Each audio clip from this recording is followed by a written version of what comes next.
રાજકોટના પોલીસ સ્ટેશનમાં જ પોલીસ સુરક્ષિત નથી। લુખ્ખા તત્વોના આતંકનો ભોગ પોલીસ પણ અહીંયા બની। લુખ્ખાઓથી બચવા પોલીસે દરવાજા બંધ કરીને સંતાવવું પડ્યું હતું। પોલીસે ઇન્વેસ્ટિગેશન રૂમના દરવાજા બંધ કરી સંતાવવું પડ્યું। પ્રદ્યુમનનગર પોલીસ સ્ટેશનમાં લુખ્ખાઓએ ધમાલ મચાવી હતી। નશાની હાલતમાં લુખ્ખા તત્વો ત્યાં આવ્યા, અપશબ્દો બોલવા લાગ્યા અને ધમાલ મચાવી હતી। અરજીના કામે બોલાવેલ સાદાનની પૂછપરછ કરતા આ ધમાલ મચી ગઈ હતી। સાદાન અને તેના પિતાએ પોલીસ સ્ટેશનને બાનમાં લીધું હતું। જેલમાં જઈને આવ્યો છું, મને પોલીસની બીક નથી તેવું કહ્યું હતું। પુત્ર અને પિતા સામે ફરજમાં રૂકાવટ સહિત હેઠળ ગુનો દાખલ કરવામાં આવ્યો।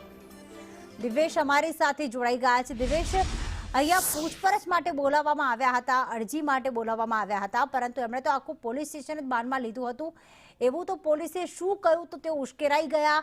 પોલીસ સ્ટેશનને બાનમાં લીધું, કેવી પરિસ્થિતિ સર્જાઈ?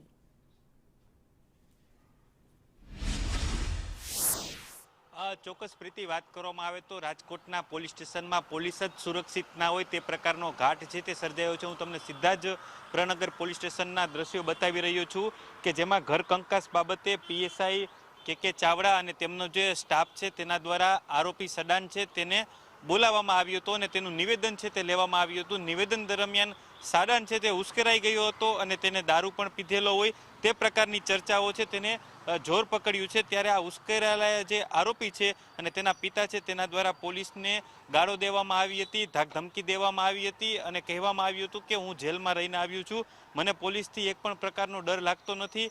જેથી જે પીએસઆઈ છે અને કોન્સ્ટેબલ છે તેના સાથે આ જે આરોપી પરિવાર છે તેના દ્વારા ઝપાઝપી પણ કરવામાં આવી હતી। ખુદ પોલીસ સ્ટેશનમાં આરોપીના આવા કૃત્યથી પોલીસ છે તે ડરી ગઈ હતી અને જે ઇન્વેસ્ટિગેશન રૂમ છે તેની અંદર પોલીસ છે ને તેને સંતાવવું પડ્યું હતું। આ પ્રકારની નોબત છે તે સર્જાઈ હતી। આ ઘટનાની જાણ થતાં પોલીસ સ્ટેશનના પીઆઈ સહિતના ઉચ્ચ અધિકારીઓ છે તેઓ તાત્કાલિક પોલીસ સ્ટેશન ખાતે પહોંચી ગયા હતા અને જે આરોપી છે તેની આગવી ઢબે સરભરા છે તે કરવામાં આવી હતી અને આરોપી પિતા પુત્ર છે તેના વિરુદ્ધ ફરજમાં રૂકાવટના ગુનો છે તે દાખલ કરવામાં આવ્યો હતો। સૌથી મહત્વની વાત એ છે કે રાજકોટ શહેરમાં લુખ્ખાઓ છે તે બેફામ બની રહ્યા છે અને ખુદ હવે પોલીસ સ્ટેશનમાં જઈને પણ ધમાલ મચાવી રહ્યા છે તે પ્રકારનો ઘાટ સર્જાયો હતો। અંતે પોલીસ દ્વારા ફરજમાં રૂકાવટનો ગુનો છે તે દાખલ કરવામાં આવ્યો હતો। પ્રીતિ, આભાર દિવેશ તમામ વિગતો માટે।